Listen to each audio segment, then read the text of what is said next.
एक कहावत है, जन्म मृत्यु और शादी सब ऊपर वाले के हाथों में होता है।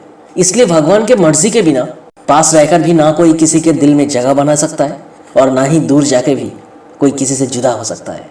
इसलिए अगर भगवान की मर्जी हो तो दो सच्चा प्यार करने वाला अगर कभी भी बिछड़ जाए तो जिंदगी की किसी मोड़ पे दोनों को मिलाने के लिए ऊपर वाला है ना। तो चलिए शुरू करते हैं आज की एक मैजिकल लव स्टोरी।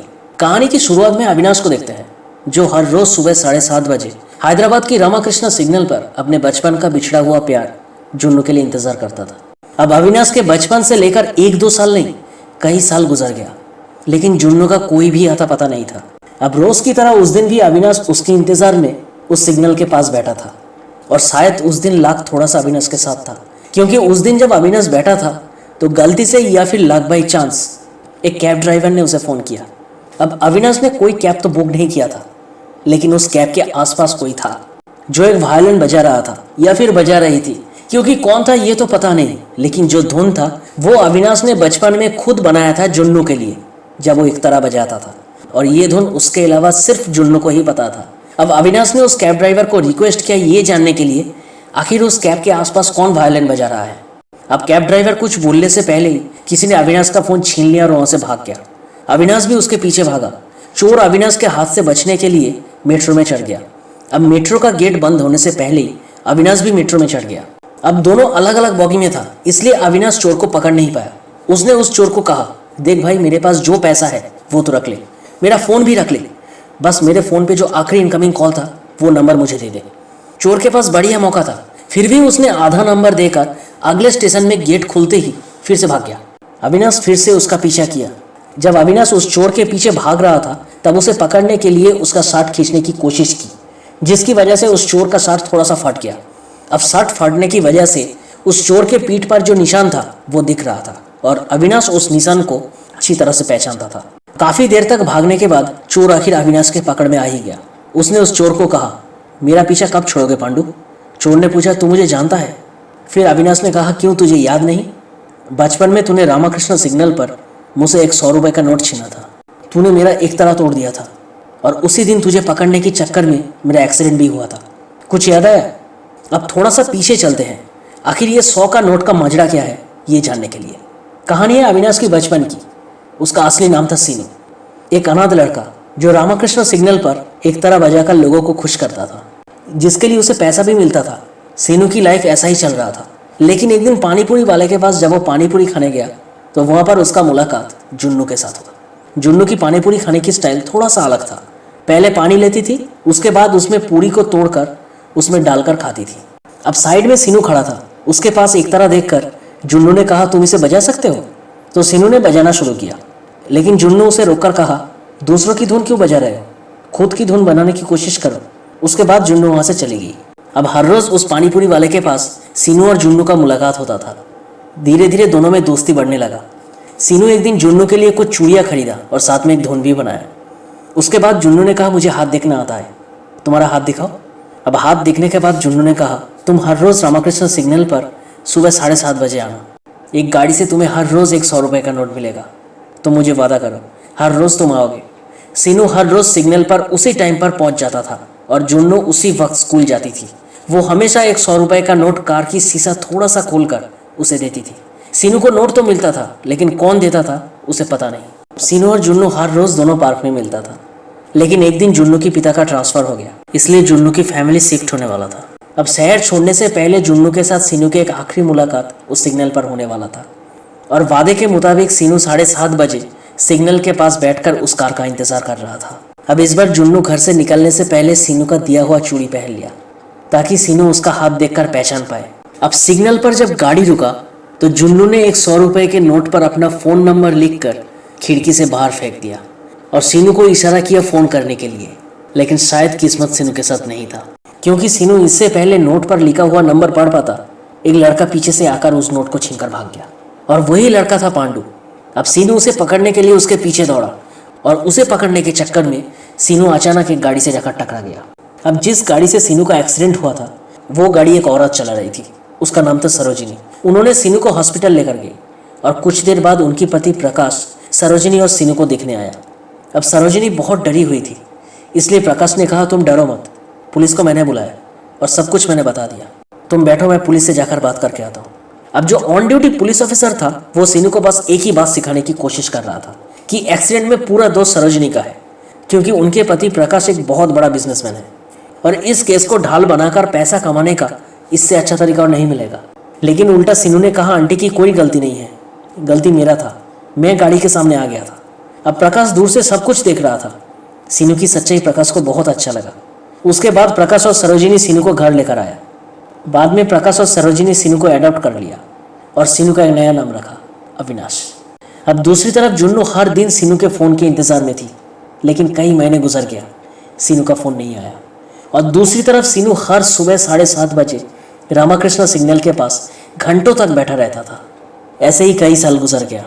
अब सीनू और जुन्नू बड़े होकर अविनाश और प्रिया बन चुका था, लेकिन इतने साल के बाद भी दोनों एक दूसरे को अभी तक नहीं भूल पाया। अब आते हैं प्रेजेंट सिचुएशन पर।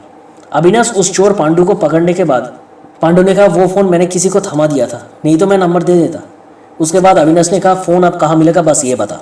उसके बाद पांडु ने कहा, शायद गोडाउन में होगा, लेकिन ढूंढना बहुत मुश्किल है, क्योंकि सारे चुराया हुआ फ़ोन का डेटा इरेज करके मार्केट में सप्लाई हो जाता है, वो भी 1 घंटे के अंदर। उसके बाद अविनाश ने कहा, तू बस मुझे गोडाउन तक लेकर चल। अब फ़ोन मिलना तो दूर की बात है, उस जगह पर मौजूद हर एक गुंडा अविनाश के पीछे हाथ धोकर पड़ गया। बहुत देर तक हाथापाई होने के बाद अविनाश को पता चला ट्रक झटकन के लिए निकल चुका है। अविनाश फ़ोन के लिए पागल हो चुका था, हर हाल में उसे वो फ़ोन चाहिए। अब अविनाश एक बाइक लेकर उस ट्रक के पीछे गया। काफ़ी दूर जाने के बाद आखिर में उसे वो कंटेनर दिख गया, लेकिन कुछ गुंडे फिर से उसके पीछे पड़ गया।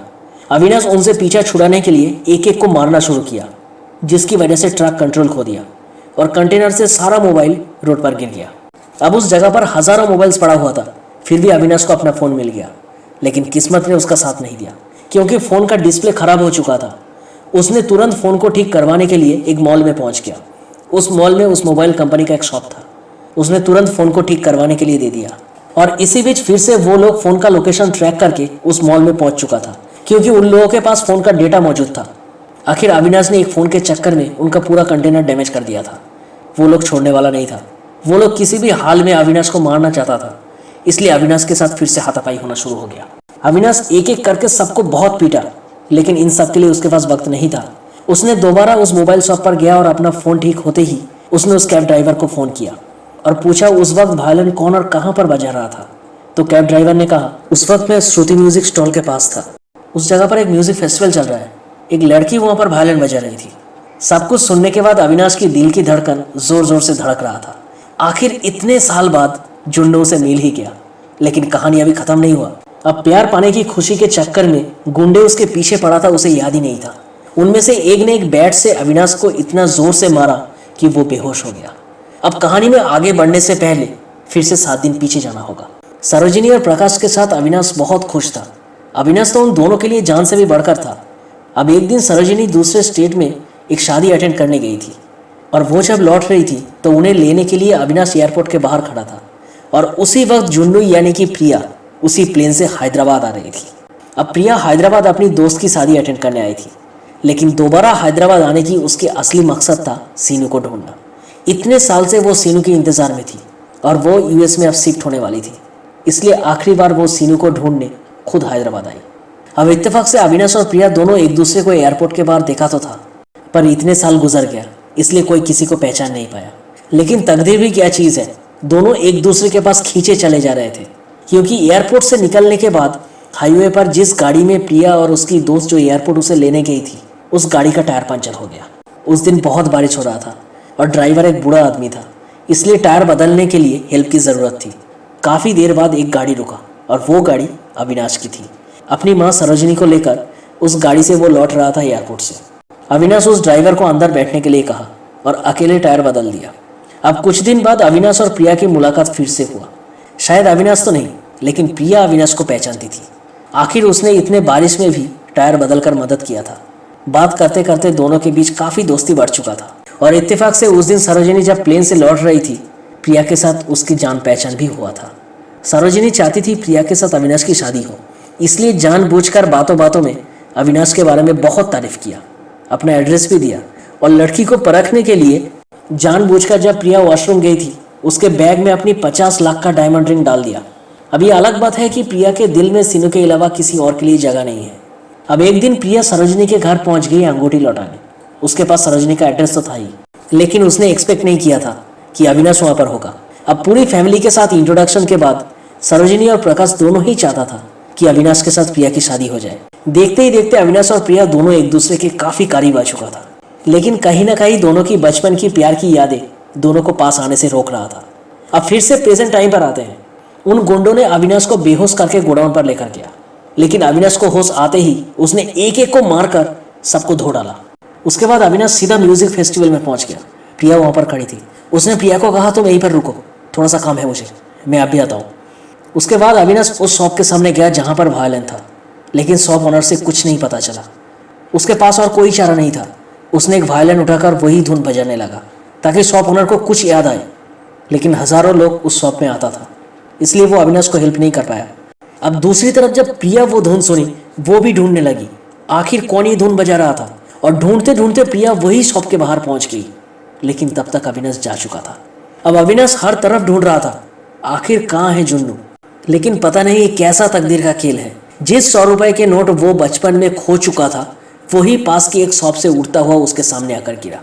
ये तो पता है इसमें कोई लॉजिक नहीं है, फिर भी आगे देखते हैं क्या होता है। अब नोट पे लिखा हुआ नंबर पे कॉल करने के लिए उसके पास फोन भी नहीं था। उसने एक लड़की से फोन मांगकर डायरेक्ट कॉल किया, लेकिन प्रिया बार बार फोन कट रही थी क्योंकि वो भी दूसरी तरफ सीनू को ढूंढ रही थी। लेकिन आखिर में उसने फोन उठा ही लिया।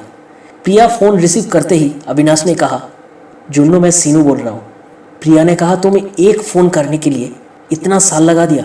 उसके बाद अविनाश ने कहा, वो सब छोड़ो, बहुत लंबी कहानी है, मैंने बहुत इंतज़ार किया, अब और नहीं, कहाँ हो तुम? उसके बाद प्रिया ने कहा, मैं हैदराबाद में हूँ, एक म्यूज़िक फेस्टिवल में। अब इससे पहले अविनाश कुछ कह पाता, फ़ोन स्विच ऑफ हो गया, चार्ज नहीं था। तकदीर का एक अजीब खेल चल रहा था। अब अविनाश के पास एक ही मौका था। उसने उस वायलिन शॉप के बाहर खड़े होकर फिर से वायलिन बजाना शुरू किया, और वही धुन फिर से दोनों को एक दूसरे के पास खींच लाया। बचपन की जुन्नू और सीनू आज इतने साल बाद फिर से एक हो गया। अब ये तकदीर का खेल है या फिर दोनों एक दूसरे को पाने की जुनून, ये तो पता नहीं, लेकिन इतने साल बाद आखिर जीत प्यार का ही हुआ।